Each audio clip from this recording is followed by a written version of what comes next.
Mike, man, thank you so much for coming back on the show here today. It has been a hot minute since you've been on, so excited to bring you back. For those that are new, would you start by just telling us a little bit about yourself? Sure. My name is Mike I currently own a business in the Atlanta area. It's called Alpha Athletic Development. And prior to that, I spent quite a few years in professional sports, mostly the NBA, with quite a few different teams. And so just kind of enjoying and starting a new kind of phase of life as I'm kind of exploring the private sector. I love it, man. I love it. And give us a little insight, because again, it's been a while since you've been on. I would love to just hear how you got started in the world of physical prep. Yeah, so I started, my career started in Connecticut. I went to UConn, go Huskies. Yeah. And I started off, I went to school to be a biology teacher. I wanted to teach high school biology. And throughout the process of kind of going through things, and they make you do certain kind of prep types of things where you observing in a classroom, I started to realize like maybe this was not exactly what I wanted to do, but I still loved the coach and all those types of things. And so Dr. William Kramer, exercise scientist, he was the advisor of the exercise science program at UConn. And I had no idea who this person was and really how like world renowned of a person he was. So Sure. I got on his meeting schedule and I went in, I just talked to him about exercise science. One time I was like, hey, I'm kind of interested. I don't really know, if I can take classes or whatever, but what ended up happening was in the School of Ed at UConn, the Department of Kinesiology was also within the School of Ed. And so when I applied for the School of Ed, I actually ended up like a week later asking the dean if he would switch my application from biology teaching to exercise science. That's awesome. And I ended up getting in, and that's where kind of it all started for me. Was there in the Northeast, the internships I had at UConn, also at Holy Cross with Jeff Oliver and Prajesh Patel. Those guys taught me a ton. The entire UConn staff taught me a whole lot too. And my final internship was, and this is how good Dr. Kramer was. He came to me I went to him and I was like, yeah, obviously looking for an internship. And he's like, well, I got two options. You can go with an NFL team, or I have a connection with in the NBA with the Chicago Bulls when Al Vermeil was still there. And I kind of heard some things of Al, and I was like, hey, I love basketball. Like, let's see if we can make this work. And so that was my final internship was there. And awesome experience. I got to work with a ton of different sports. Like I remember measuring Rudy Gay's vertical jump was one of the first things that I did as like an intern. Wow. It was kind of mind blowing. And we had good basketball at the time. It was awesome. That was my first kind of intro into kind of physical prep at that time. And then kind of things, I was very fortunate to see things grow after that. Yeah. And I want to get that whole story here in a minute, but yeah, it's so funny because I was in the same boat. When I was at Ball State, I was just kicking the can down the curb and decided, I'm not ready to be out in the real world yet. Did my master's and same thing. There's Dr. K. It's like, and then you realize, oh my God, people have come from all over the world to study under this guy. Yeah. And now I get to work underneath him. So pretty cool, man. Pretty cool. Well, and crazy story with him. We've actually reconnected over the last few years. So he has a daughter with Down syndrome.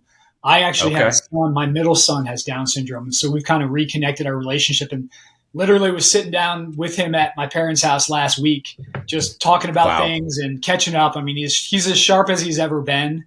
And, that's awesome. I'm sure he knows more than, like what's the saying? Like, he's forgotten more than I've ever learned. You know what I mean? Like, yes, for sure. He's just an incredible human, and I owe a ton to him, and everything that he's done for me has just been incredible. So. Yeah, that's cool, man. That's cool. Okay. Last but not least, I would love to get your career arc. Cause like you said, the Chicago Bulls was really just the starting point.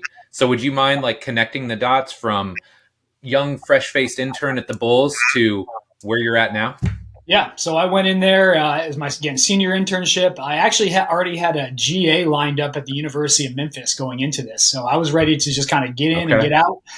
I didn't even go to my college graduation. I wanted to get to Chicago so fast. I just drove right out there. I was like, I'm ready to go. And so it was awesome.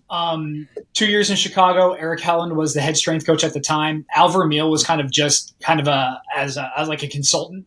He would come in the afternoon. So I do my work with kind of the team in the morning, and then I'd go hang out with Al in his office in the afternoons, and putting together like PowerPoint presentations for him, and helping him with videos and all those types of things. So it was really a cool experience. That actually almost ended up being like my grad school. So I spent 2 years in Chicago. Actually, what ended up happening was, so that summer of my internship, they sent me down to Summer League down in Orlando, when they used to have the Orlando Summer League. Oh yeah. And I was basically acting as a strength coach down there. And when I came back, they offered me the assistant strength coach job. And I was like, kind of floored by it. I remember calling Eric Cressy being like, hey, should I do this? And he was like, dude, are you kidding me? And so obviously I took it, and I was there in Chicago for 2 seasons. And then a job opened up in Charlotte back when they were the Bobcats. They had kind of a unique situation there. They needed somebody to come in quickly. It was kind of getting close to the season starting, and I had some good recommendations from my people in Chicago. And so Steve Stricker was the athletic trainer there. He hired me on to be the strength coach for Charlotte. I was there for 3 seasons, learned a lot. Like I was, the head strength coach there. I mean, I was like 23 years old. Like that would never happen. That's crazy. That would never happen now. At least it shouldn't. I don't think. So I was just kind of like swimming through there and just learning a ton. By the end of that, 3-year period, I kind of had decided that I wanted to go back to physical therapy school and kind of add that element. And I think at that time, like, and I've talked about this with a number of people, like obviously the corrective exercise movement with Gray Cook and Gary Gray and Charlie Weingroff were all kind of like rising up together. Obviously, Mike, like you and Eric did quite a few products at that time too. And I was really attracted to that thing. And so I was like, physical therapy seems like the obvious kind of segue to get into kind of that type of thinking and that type of field. I underestimated how big the field of physical therapy is, and kind of how like kind of the generalist type of approach that at least they had at the program I went to. I went to UNC Chapel Hill. Great program. Had awesome experiences there, and honestly, like that was my connection to getting back to IFAST. Was my last clinical that I had with Bill. And that was a huge like change of direction of my career, was obviously spending time with you guys and learning what you guys were kind of learning at that time. Right. And then from there, I'll be honest, I thought my MBA career was over. And while I was there interning or, doing my clinical experience in IFAST, I had a few teams call me. Oklahoma City called me, Golden State, Atlanta. And I started going through some interview processes. Honestly, I had told Golden State, because my wife, I just got married that last year of PT school. My wife was like, we're not moving to California. And I was like, well, I actually told Golden State, no, I don't think I can do it. And then they called me back. And I was like, hey, babe, can you just let me go interview? So I go and interview. I interview with Coach Kerr. I interview with the director at the time. And it was awesome. And I was like, hey, I think this is going to be like, it was a great fit. And so I convinced my wife to let me move out there. The night I signed my contract, my wife, like right after I sent it in, she started crying. I was like, babe, I can't bring it back now. You know what I mean? Right. So it was tough. But we had, we didn't have any kids at the time, and we had an awesome experience out there. Obviously, being in school, like I didn't know how good they were. And then, they won I knew they won the championship the year before, and I was like, all right, like, let's see how it goes. That next season was the year, I think we won 24 games in a row out of the gate. And we went, 73-9 that first year. And I was like, whoa, pretty good. Is a wildly different experience than what I had ever experienced in the NBA. And it was incredible. The players were incredible. The guys were just great to work with, very professional organization. And, the leadership came from the players, and they knew who to lead themselves, and got to experience a couple championships there, which was really amazing. And then our director got hired in Atlanta, and my wife is from Atlanta. We were expecting our second child at that point, and Golden State was gracious enough to kind of let me be pulled with her to Atlanta. And it was awesome. 5 years in Atlanta, good experience, different situation with kind of a growing team, a team that was trying to kind of find their way to the top. Right. and it was good. And as things go, things change, and GMs and coaching staffs want different philosophies. And so I ended up not getting my contract renewed, and that was totally fine. I ended up starting my business at that point, and here I am. I think I'm 10 and a half months out from that point, from starting my Okay. business. Things are going really well. I've, been able to increase revenue kind of month by month, or kind of quarter by quarter, I guess is probably the best way to put it. Yeah. I'm moving in the right direction, and just trying to keep getting better, and learning more about myself, and what I need to continue to kind of like learn professionally, and all those types of things. So yeah, that's been the career arc so far, and we'll see what the next. Hopefully, I got another 10 to 20 years left. We'll see how it Yeah, goes. man. I know you get to a certain point and you're starting to think about, okay, well, what is my timeline? Because it's such a new industry still. Yeah, It's not like, oh, if you do X, you can work till you're 65 or 70. Like a lot of us, I don't know. We'll figure out how long we can work for, but it is fun. Like I think as long as it's fun and it's engaging work for you, it's a lot easier to go into work every day. yeah, and the body's so complex too. It's like you can't really stop learning. I Right. mean, you Oh, can I start know. to establish your philosophy, your methods, put those things together, but there's probably not an end to the refinement. And certainly, like No. someone like Bill is like Oh, the I know. perfect example of that. And Yeah. you just can continue each day to try to get a little bit better and figure out what other people are thinking about. Yeah. Well, man, I got so many things I want to cover with you today. I want to start with just an overview because I think there's a lot of people that listen to this show or they hear from somebody like you, and their goal is I want to work in the league. I want to work in the NBA, and I don't think most people understand. Number one, how hard it is, and number two, how long that season really is, especially when you start baking in combine stuff, free agent evaluations, summer league. So, would you like just give us an overview of what life is really like in the NBA? Yeah, it's everyone wants these jobs, from what I'm kind of learning and what I learned throughout my career. I mean, the amount of people who have kind of reached out to me and are like, "Hey, I want your job," and I'm like, "Well, I'm not Right. trying to lose it anytime soon." It's kind of remarkable, but it's also good. I mean, I think it's good to have a goal and kind of an understanding of where you want to be, and like opportunities like this allows me to kind of share with those people who want to get there. It's like what exactly that's like. So yeah, the biggest thing, and yeah, let's just talk about, because you mentioned the schedule. Like the schedule is wild, and I guess I'll gear it towards like, well, what is the strength and conditioning experience because of Yeah. like some of the constraints around the schedule? Because I think that's the most important thing. And I wouldn't say it's a glamorous strength and conditioning job in terms of like the opportunities you get to really truly develop and kind of build physical qualities, but I think it's rewarding in the sense that if you can do it really well and at a high level, you can really help these guys feel good throughout the whole year. And so, you're playing 82 games, and that's just the regular season. You're going to play, I think nowadays it's like 3 or 4 preseason games. It used to be 8, which is Yeah. insane. And then if you're fortunate enough to get in the playoffs, like that's the first, basically, like Labor Day is kind of like the unofficial start of the season. A lot of guys will Yes. start coming back into market. And then you have your training camp that's going to start at the end of September, early October. First game is going to usually be, I think it's around now. It used to be around Halloween. Now that's about October 20th, I think, is typically the first Yeah. game. So from there, October 20th to basically April 15th ish, you're playing 3 to 4 games a week, 82 games for the year. So that's about 6 months, I think, is what the math usually comes out, 6.5 months. Yep. And then from there, if you obviously the goal is to make the playoffs and to make it far. And so you have up to another 3 months of play after that, like another Yeah. half of a season, like obviously not as much games, but that Right. much time of the season left. And so, and I've experienced both. Like I've been done on April 15th, and then I've been done on June 15th. And Yeah. it is a pretty stark difference between the two. Like honestly, when you are done in June and and you're still seeing guys play at the end of, or done in April and seeing guys play at the end of June, it's like I can't believe they're still playing. Like we've got like a couple phases of off-season training done, and they haven't even finished their season yet. No, I know. And then on the flip side, it's you if you win a championship, you get to do your parade and all those types of things, and then all of a sudden, you're staring the draft down in your face in summer league, and it's August, and you're about 8 weeks away from the guys coming back.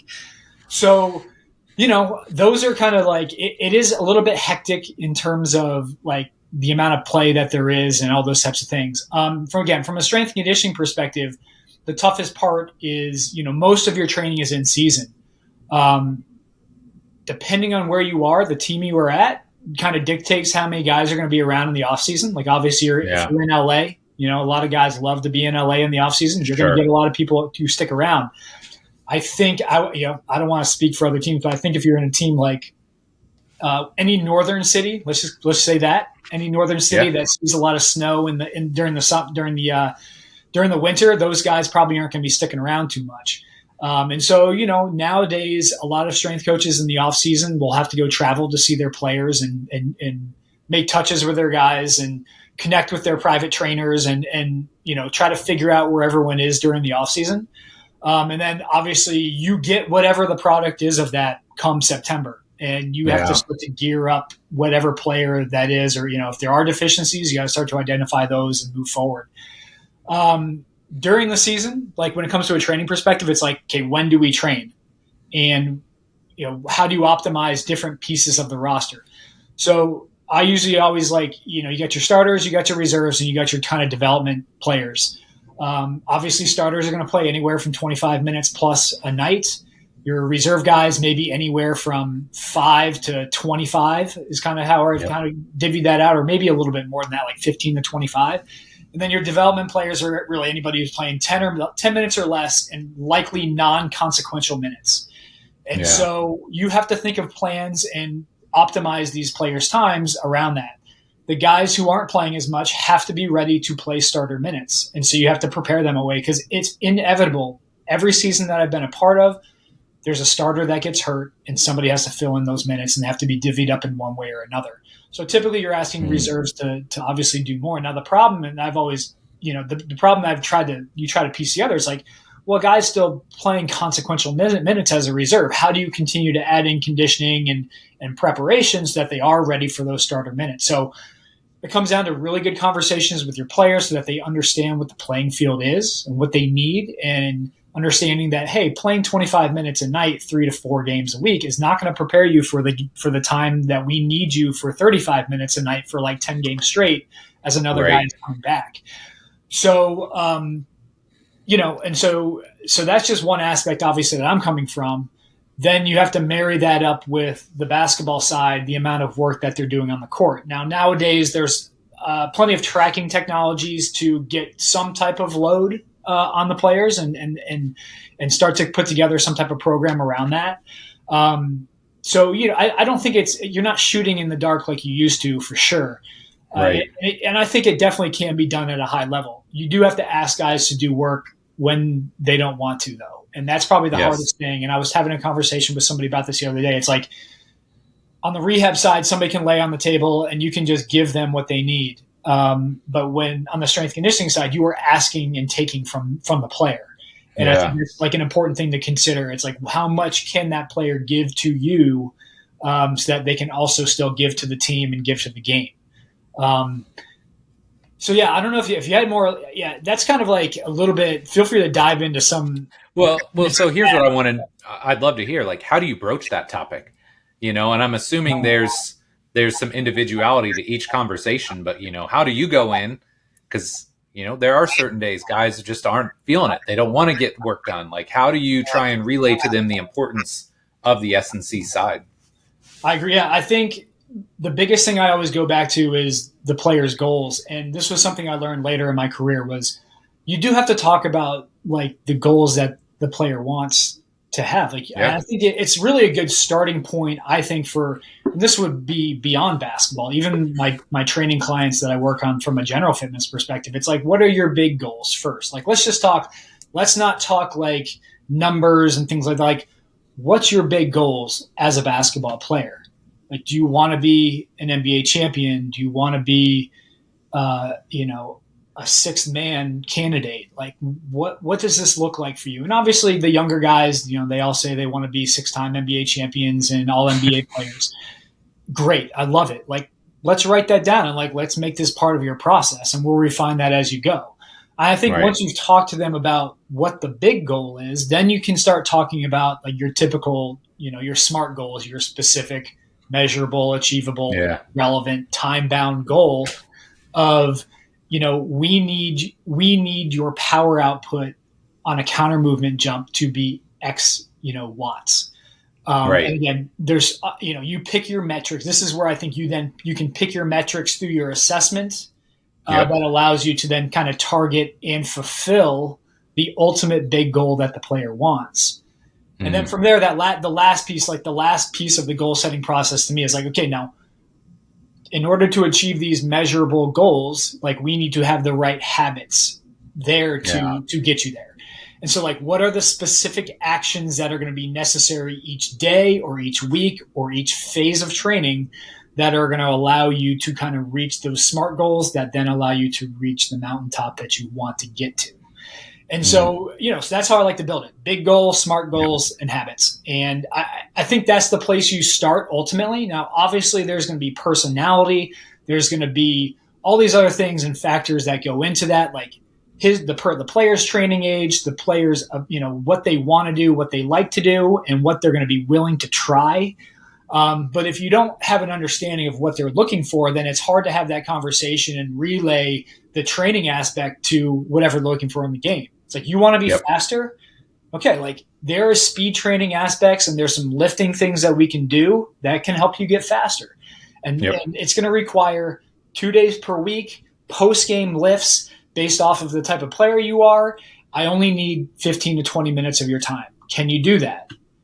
And you try it and then you check back in. And this is where I think it comes back to like feedback and kind of having continual check-ins throughout the year. Like I used to check in with guys kind of weekly, and that may be a little bit too much, but I think if you checked in with guys every 2 weeks and said, hey, how is this program working towards your goals?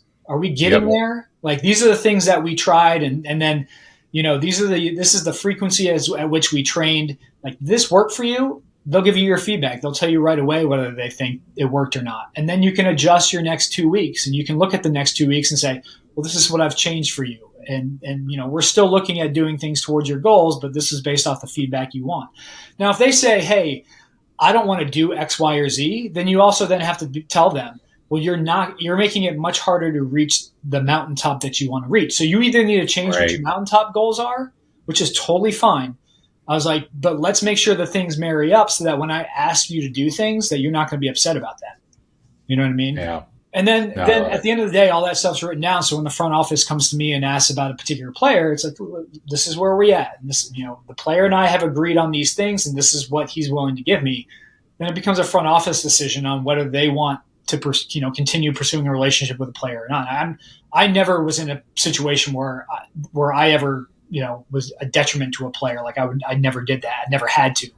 Sure. But like, the front office wants to know what you're doing with the players. And typically the front office is never going to be like, yeah, I let a guy go because of the strength and conditioning program. Like it's always a Right. basketball related program, like question, like that's never going to happen.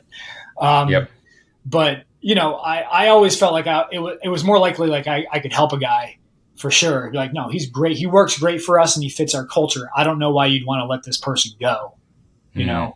I mean, Yeah. that's a conversation I would always and would be more willing to have, in terms Yeah. of, because I think that's a big piece of the whole thing too. Yeah. I love it.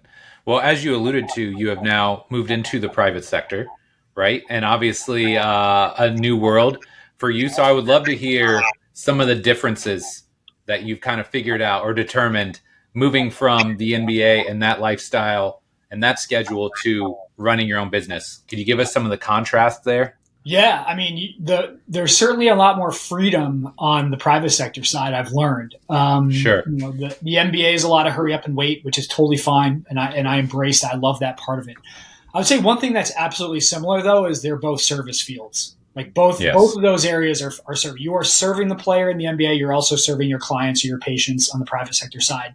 So that part doesn't change for me, and I've always I've loved that part. Like I think I've always taken my job as like being kind of a service job. And so it's important. Mm-hmm. I think on the private sector side, you have to really, lock down on what your products are. what that looks like, and even more so like understanding your own philosophies and things like that. I took on a business mentor to help me kind of go through some of these things. And he's like a, old Coast Guard buddy of my dad's who, has done a lot of business things. And so, he's really helping me out, and he does an awesome job of kind of poking and prodding me and, hey, are you thinking about this and that? But the very first thing, like the very first exercise we went through was like, well, what's your vision? What's your mission? And what's your values?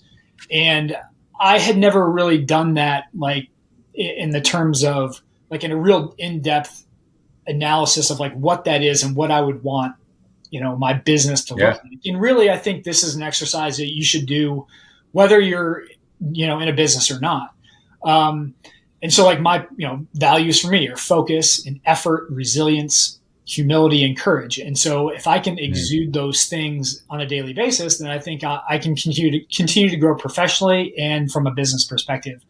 But yeah, the business side is the hardest part. It's just a different skill set.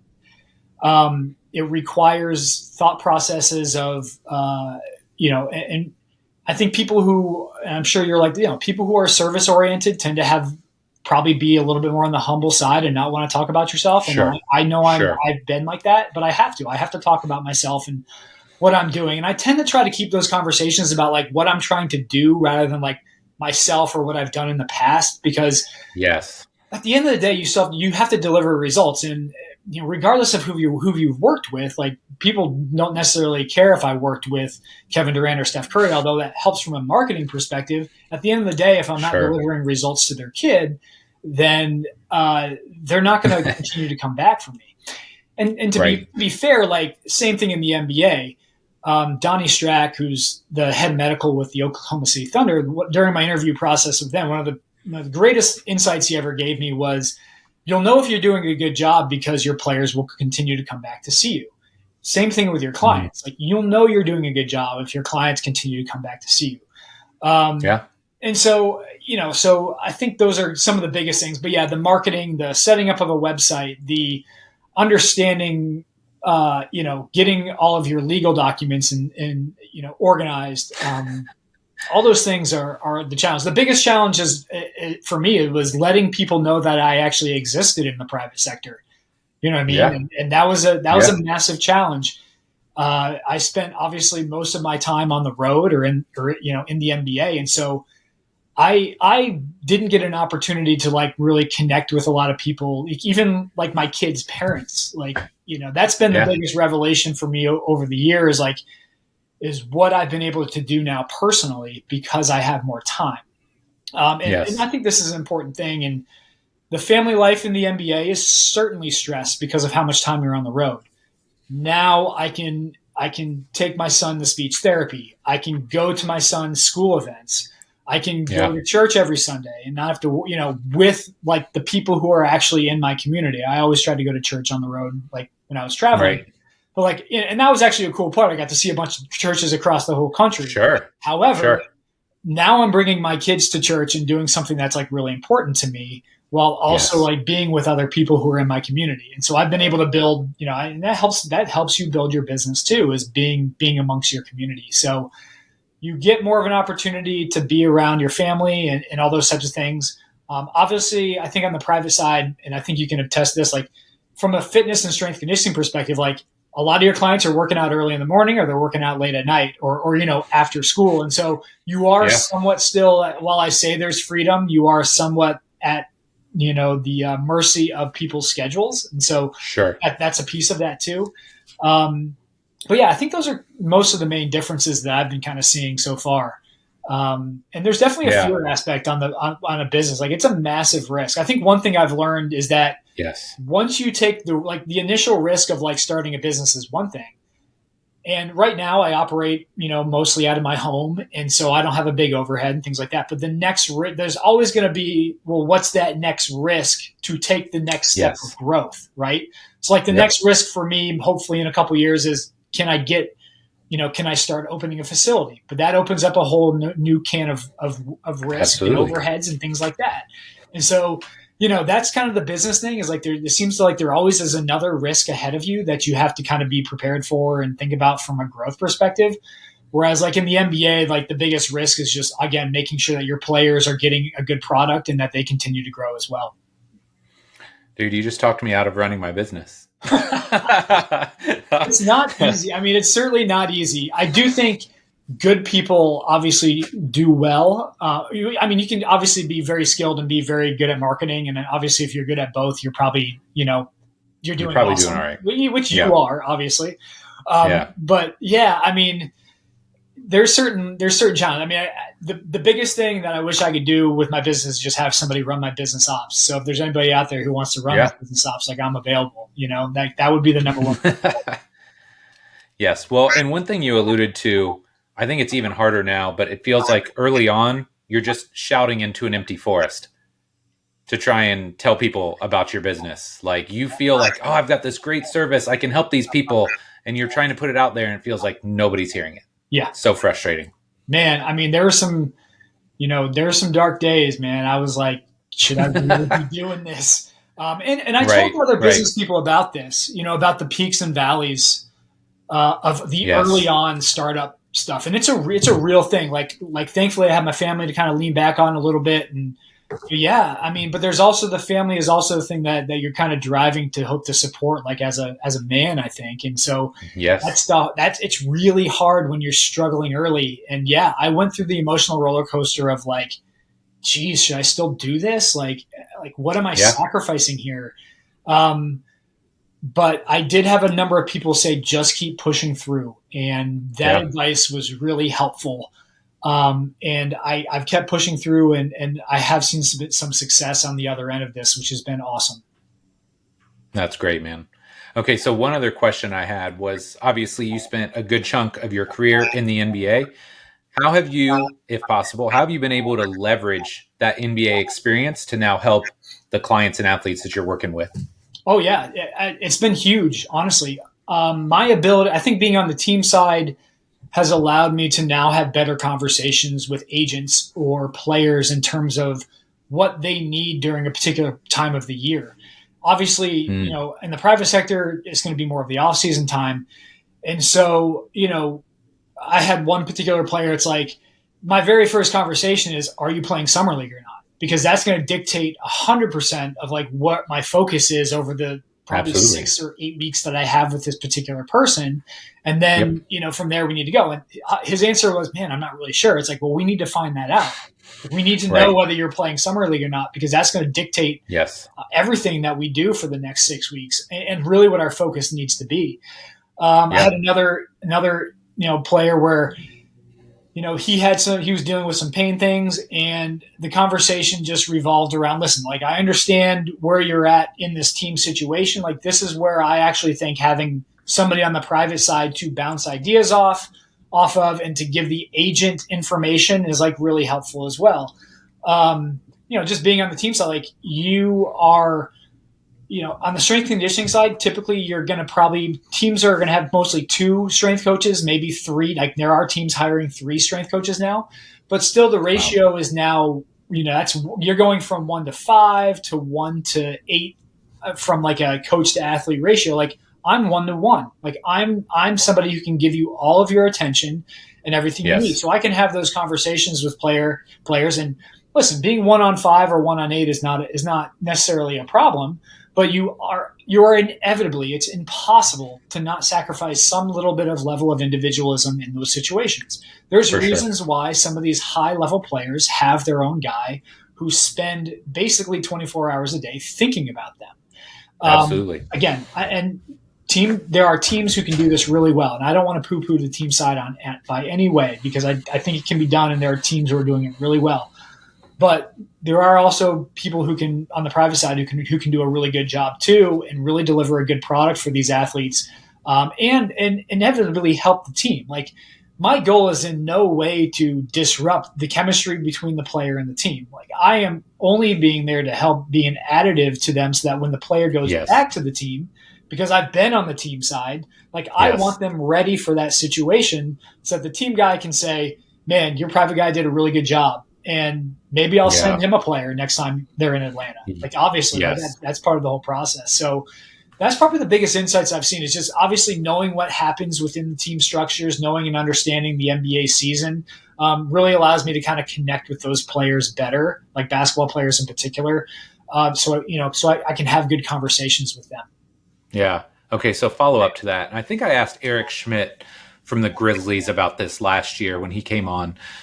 So you've been on both sides, right? With the team, private now. What advice would you have to people such as ourselves when you were in the team environment to say, hey, look, here's what I would love to get from you to make sure that we make the transition as seamless as possible? Yeah, You I see think what I I'm found on the saying? private side, like I have to be more proactive reaching out Mm, to the player. Now, gotcha.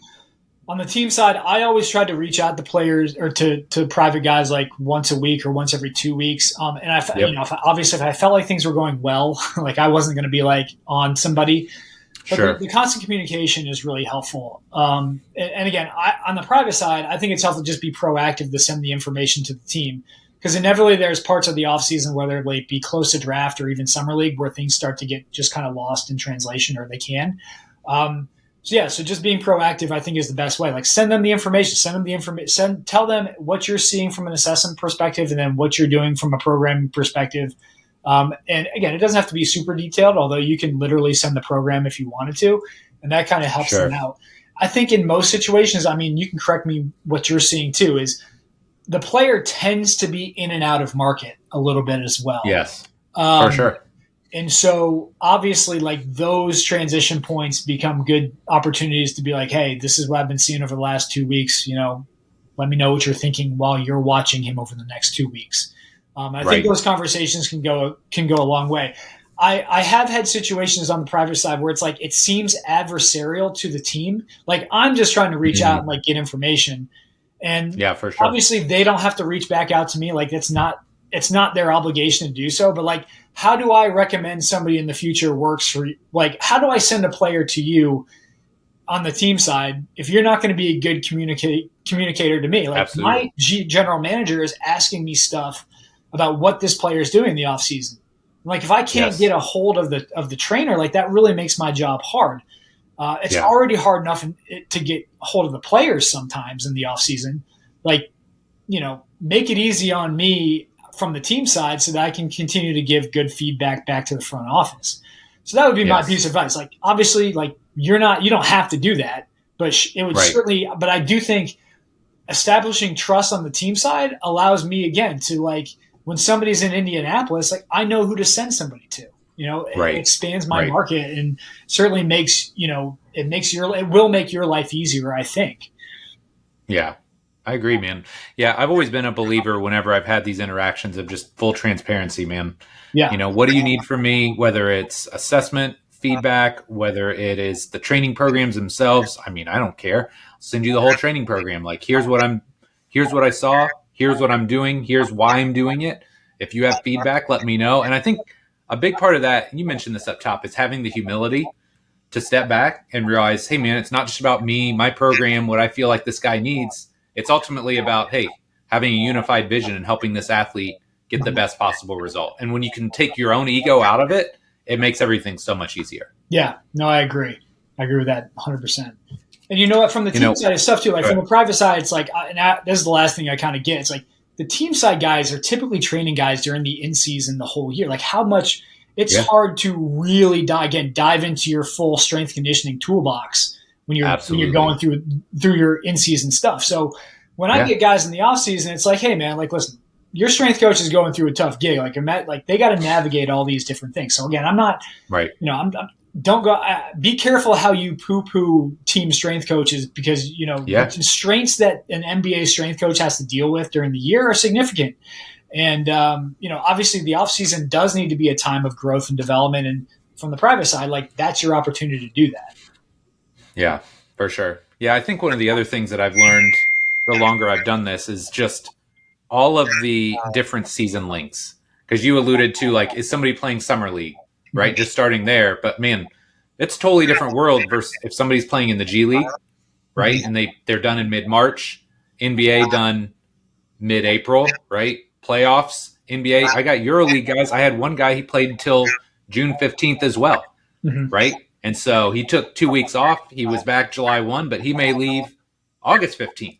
Mm-hmm. So 6 weeks drastically alters what you can get done in your off season versus if you have somebody for 5 or 6 months. Yes, yes. And honestly, that's why I err towards sometimes doing.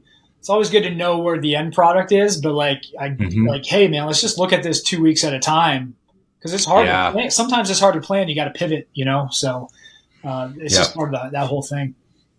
I love it. Okay. So I want to shift gears a little bit here and I want to talk about like philosophy, kind of where you're at. So let's start kind of big picture and we'll kind of winnow down. But would you just mind sharing kind of your overarching philosophy Yeah, now? And I know it's kind of big picture, but like where are you at just yeah. in So when I'm training? working with like a team athlete, like obviously and again, this isn't. I don't think this is new information, but like I obviously cover the physical kind of pillar of the team of the athlete in terms of strength conditioning, rehab, nutrition, all those types of things. But then there's the technical piece. There's the player's individual skill.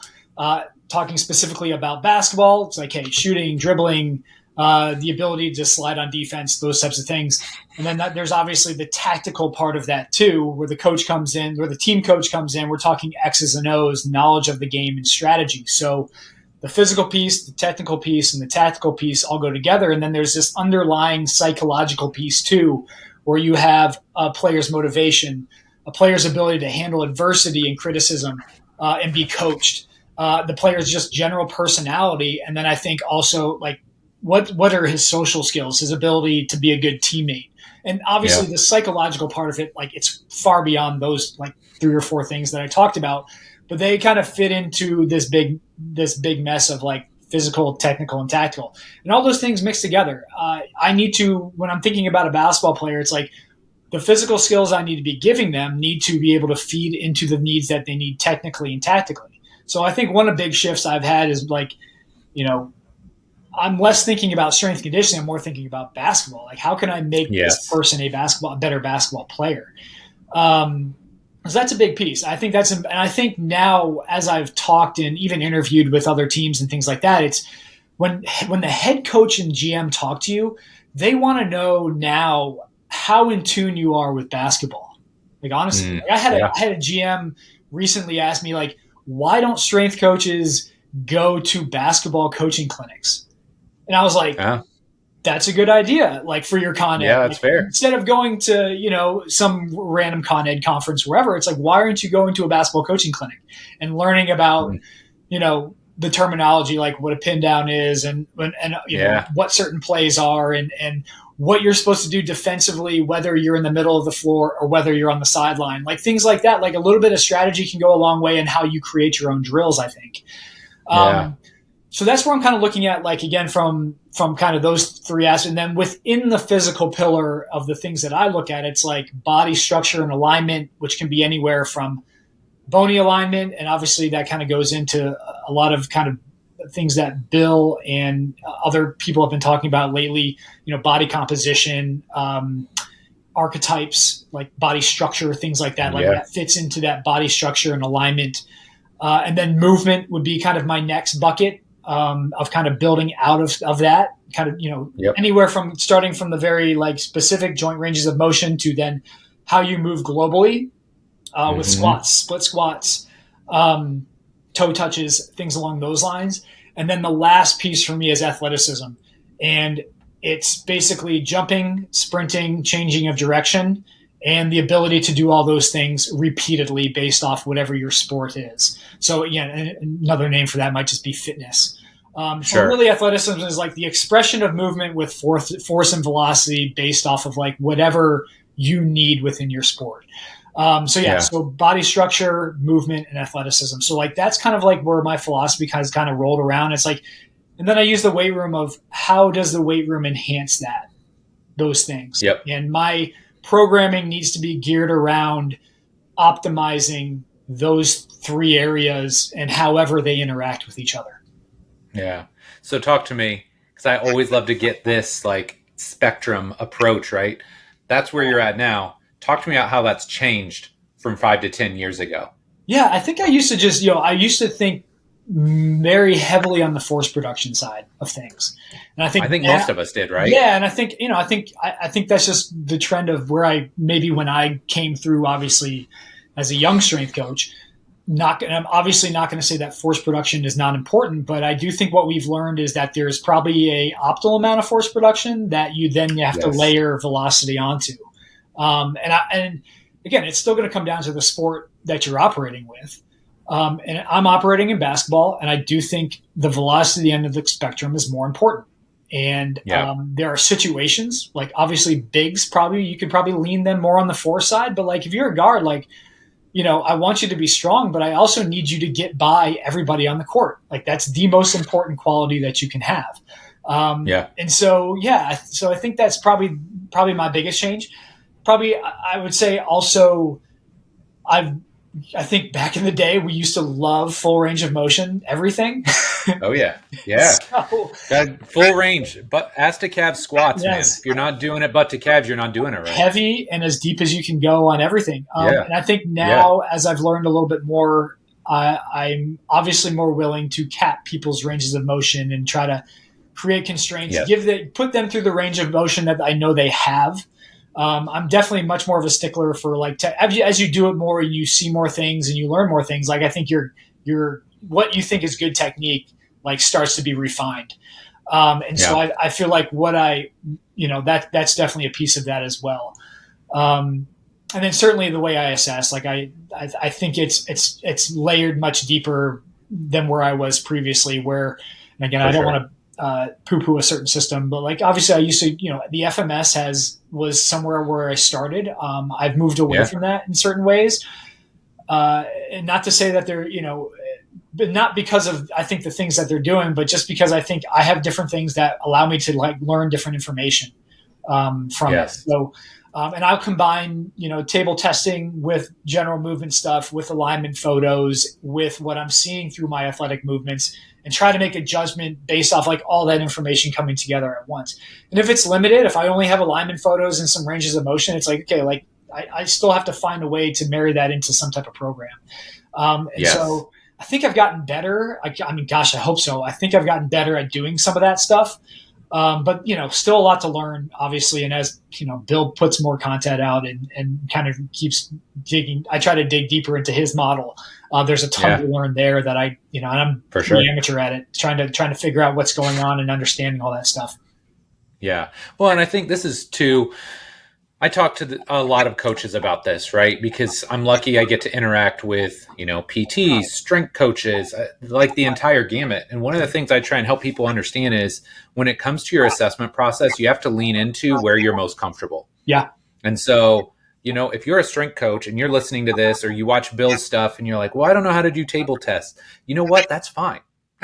Yeah. Because you never got taught any of that. You don't know how to interpret that. So if you want to take a couple years and dive into Bill's stuff and learn that, great. Or figure out a tool that works best for you, right? Maybe it's just taking people on the gym floor and maybe it's not an FMS, but you're watching them squat, lunge, toe touch, hinge. All those things are valuable and can help you ultimately write a better program. And I think once people understand like that is the end goal, it's not the assessment itself. It's being able to write a better program. Once you figure that piece out, then you feel a lot more comfortable just kind of going to whatever tools are in your toolbox. Yeah, no, absolutely. And honestly, I don't think I would do table testing if I wasn't a physical therapist, honestly. Yeah. And there are situations too, like when I just have like straight fitness, strength conditioning people who just want training, like I'm not laying them on the table. I might do it initially, but I'm not doing it often. Then Right. I'm starting to lean into my more global movement stuff. Like, okay, does your squat feel better? Does your toe touch feel better? Does your split squat feel better? And then I have to use my coaching eye to make adjustments and either put in constraints of movement or take things away and progress. That's essentially what it comes down to. I love it, man. Okay, so talk to me because, following your career arc, you had a very interesting journey, right? And you were a strength coach. You were an NBA strength coach, stepped away, went to PT school, did that whole thing, came back as a hybrid PT strength coach. Talk to me about that intersection. Do you think people need to be doing that? If you're a strength coach and you want to work in the NBA, do you think you need to go back and do that PT school? I would love to hear your thoughts on that. it seems like the NBA is, and I've heard this from a number of different people, are going towards this hybrid PT strength coach. I think there are some benefits, but there's some risks to that too. I do think you need, if you're going to be putting people in a strength conditioning position, they need to be strength coaches and they need to understand everything that goes around that. Obviously, there are certain credentials and there's certain, there's a competence level that goes with that. And so, I definitely benefited from that, but I also think I benefited because I started as a strength coach. And then I went back to PT school. And so my lens was always through more of a strength conditioning and training lens. And that certainly helped me kind of within kind of even the types of physical therapy that I would say that I do, more towards like the end stage of rehab. There are certain cases I don't feel comfortable doing. Like, honestly, if you're just post-op ACL, you should not see me for the first 4 months, honestly. Like I would not know what to do. But as you get more upright and are able to start to do more movement, like 6 months plus, like I'm your guy. Like I'm going to get you back to play. Yes. So, there's a little bit of knowing kind of what you can and can't do. But yeah, to answer your question again, I was driven to go to physical therapy school because of some of the people in the field and where I thought the field was going at the time. I am very happy that I've gained this skill set. I do have the ability to do manual therapy and things like that when I need to. However, I sacrificed going to get my master's or in maybe a more specific strength conditioning field to kind of gear myself more towards this. So, I may have lost maybe some abilities on maybe the sports science side just because there's only so much time I have now. Yeah. And I commit most of my learning and stuff towards like developing physical therapy skills and kind of developing strength conditioning skills. And so, obviously there's a scientific approach to that, but like, I wouldn't call myself a sports scientist who's out there coding in R and breaking down, my data and things like that. Like I would have to hire that out.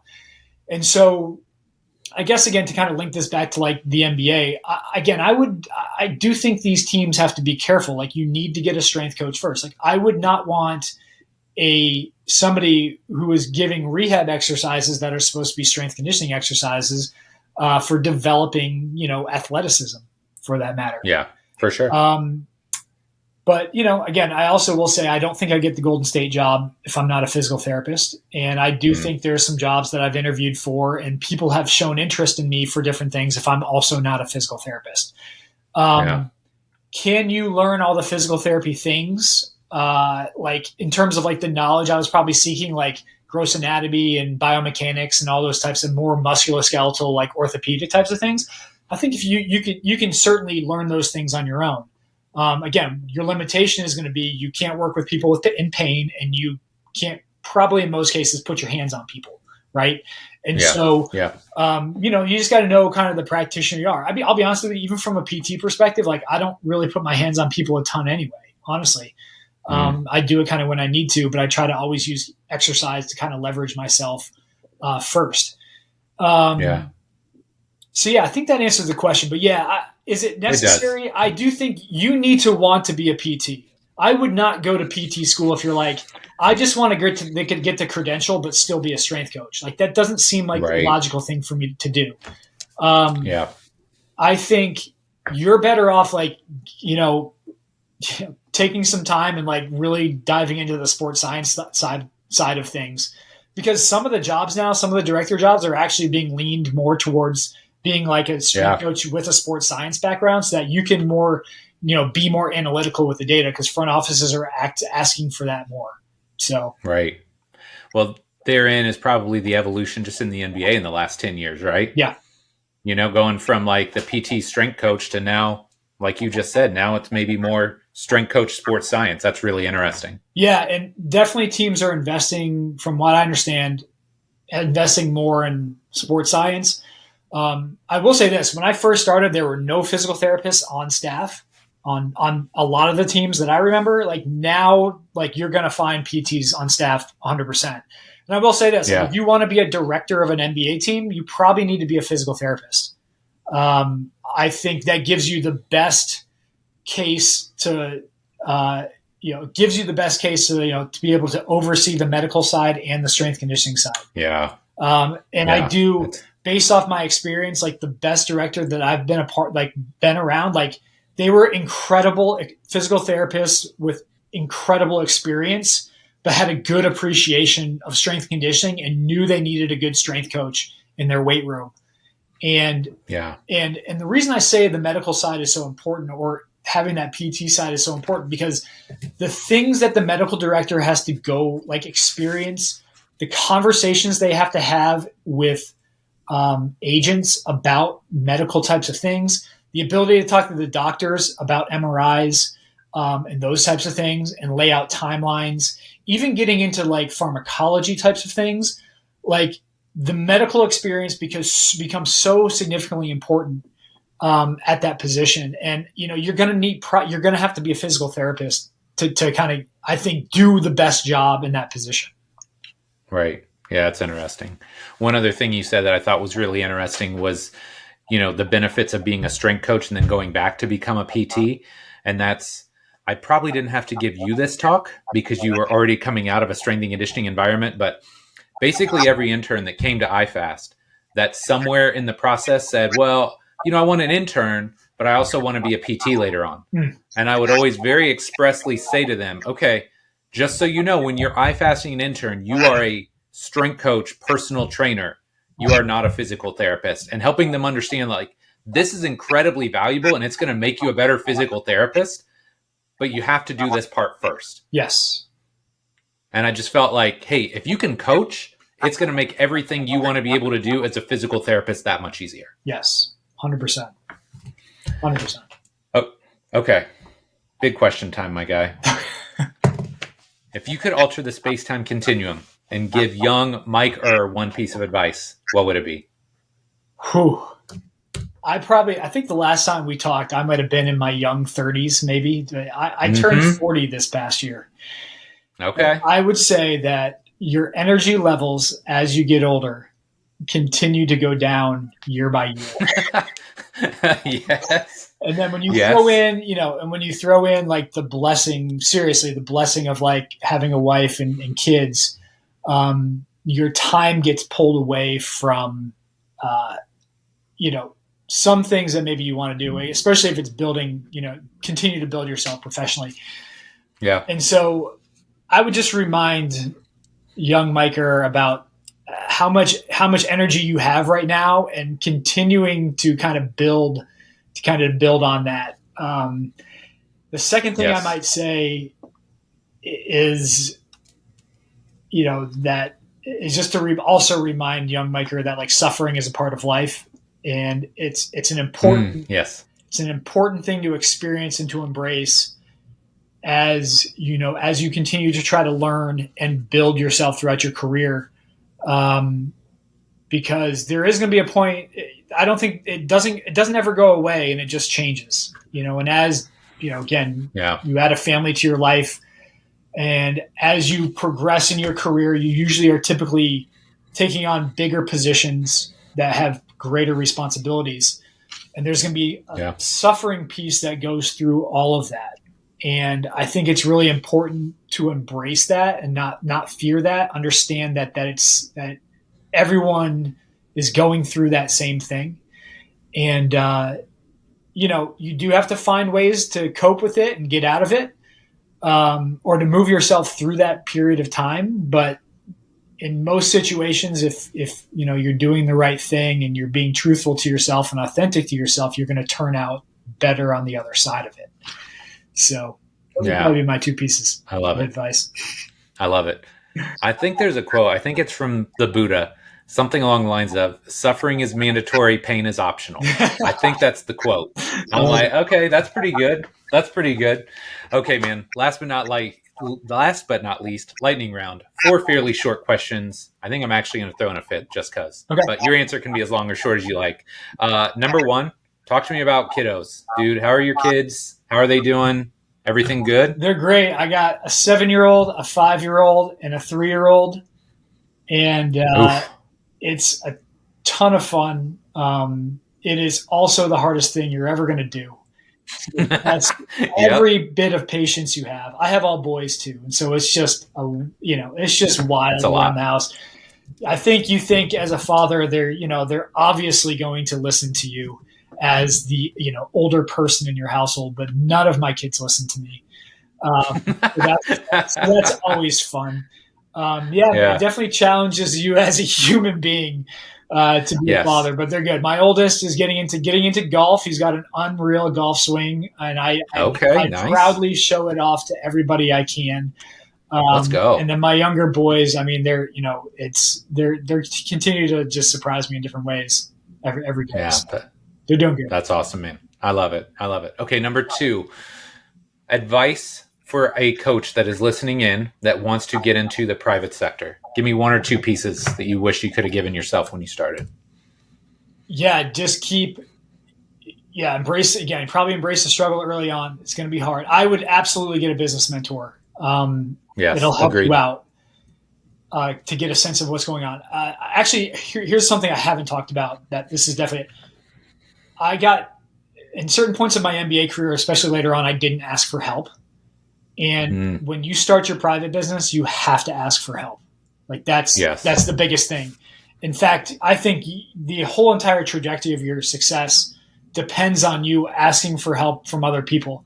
And Yeah. I've tried to do that. I've been try to be very diligent about reaching out to people and reconnecting with people and asking for help. Just be like, hey, I'm starting a new business and I could really use your help. And Yeah.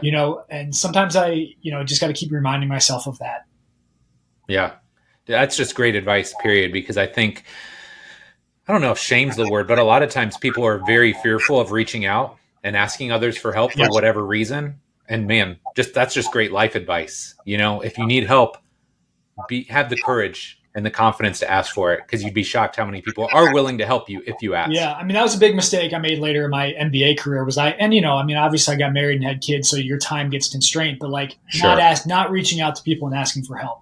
I wish I would have done Yeah. that more often as I Yeah. got older. No, that's cool. Okay. Number three, young coach wants to get into the NBA. What advice would you have them on not just getting there, but being successful once they're there? Yeah. No, so the very first thing is the teams that are going to have the most success from like a performance perspective are people who like each other and respect each other. So sometimes you can't change what your personality is, but you have to understand what your personality is to some extent and be able to, um, you without for lack of a better term, you have to be likable to some extent. Yeah, absolutely. Um, because people won't give you opportunities if you're not. And Yep. I think that's a big underrated thing is just not being a piece of what I mean. It's just Yeah, I know you exactly what can't. you mean. Being an a-hole is a massive problem, and you will not Yeah. make it in the NBA if you are one. Yeah. So that's number one. You do have to be competent. Competence Yeah. is a massive piece of it as well, and I think it's important to continue to learn and continue to grow. And then the last piece, and I've gone back and forth. I do think competence is probably trumps this, but like it's you have to be extremely good at what you do because people will find you wherever you are if you're really good. Absolutely. Um, Yes. and then the last piece is like if you want to work in the NBA, I do think it's helpful to reach out and like have people know that you exist.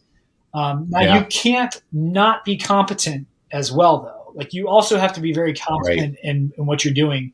I don't think you can just network your way to the top because eventually somebody's going to Sure. figure out like, yeah, I don't think you can do this as well as people have been saying that you can do this.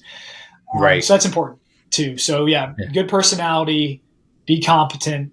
But yeah, I think especially in today's like climate, it's like you have to kind of get out there and network a little bit, and all Yeah. those things then start to tie together. Yeah. I like it. Okay. Speaking of the NBA, what do you think the over under is right now on tattoos on NBA strength coaches? Oh man, I don't have It's a lot. Dude, I hang out with NBA strength coaches now. I'm like, bro, I don't have, I look naked. Oh We're talking sleeves and yeah, do you have any I tattoos? have none. I have none. I'm pretty How are you even in the club anymore, man? I know. Maybe that's why I'm on the out, which, There you could go. explain it. Yeah, you need to show up to your next like meeting just like a full neck tat or something. Just let everybody know Well, you mean it's funny. business. Actually, it's funny. My kids, for some reason, go back to my kids, love temporary tattoos right now. So I could just do Yeah, some temporary yeah. tats. There you go. Some temporary tats when you show up to that next meeting, Exactly. And they'll right? be like, where'd your tattoos go? So Oh, I'll sorry, have to sorry. explain that one later. That was just for show. Okay. Last but not least, dude, what's next for Mike Err? What are you working on? What are you excited about? Anything? Yeah, I mean, continuing to build the business is the number one priority. It's really the only thing I have.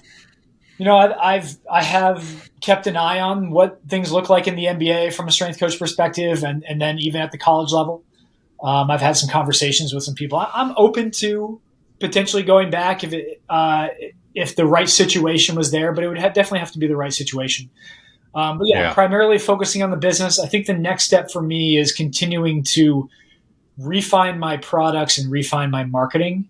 Maybe put a little Yes. bit more content out so that people again can have a better idea of like what my approach is. I Yes. know I have to build my client base. Like that's just number one. The great thing about Atlanta is there's just so many people here, and there's just so many Oh people yeah. who you can reach with that. And then professionally, Bill's new network is something I'm completely Yeah. diving into, and trying to just set some time aside to be a part of that and learn from that perspective. So and with all that just comes the continual refinement of my own approach to training and approach to kind of rehab. So yeah, Yeah. those are the big things, and that takes up a lot of time. If I'm being honest with I'm you, the sure. little time I have, and then just trying to kind of continue to be there for my boys as they grow up. Yeah, that's awesome, man. Well, Mike, dude, this has been so much fun. I love catching up with you. We do not do it enough. So hopefully we can continue to keep in touch. But man, where can my listeners find out more about you and the great work that you're doing? Yeah, you can always reach out to me. So my email address, my work email is mike@trainwithalpha.com. My website, trainwithalpha.com. I have an Instagram that's pretty inactive right now, but it's trainwith.alpha. I have a Facebook page too, but you can find me on LinkedIn just under Michael Err. I love reaching out. People reach out to me. Like I in most cases, as long as you're not trying to sell me something, in most cases, like I like reaching out. Again, if you're trying to sell me something, that's fine too. I just honestly don't have time to like test products out right now.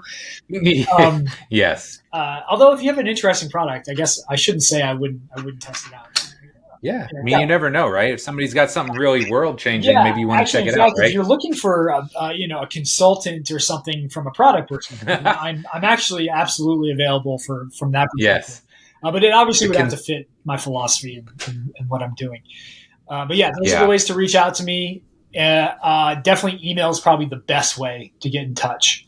That's Perfect. where I'm going to check. That's where I would check most frequently. Perfect. I love it. Well, man, this has been amazing, Mike. Thank you so much for coming on, brother. Thanks for having me. Appreciate it.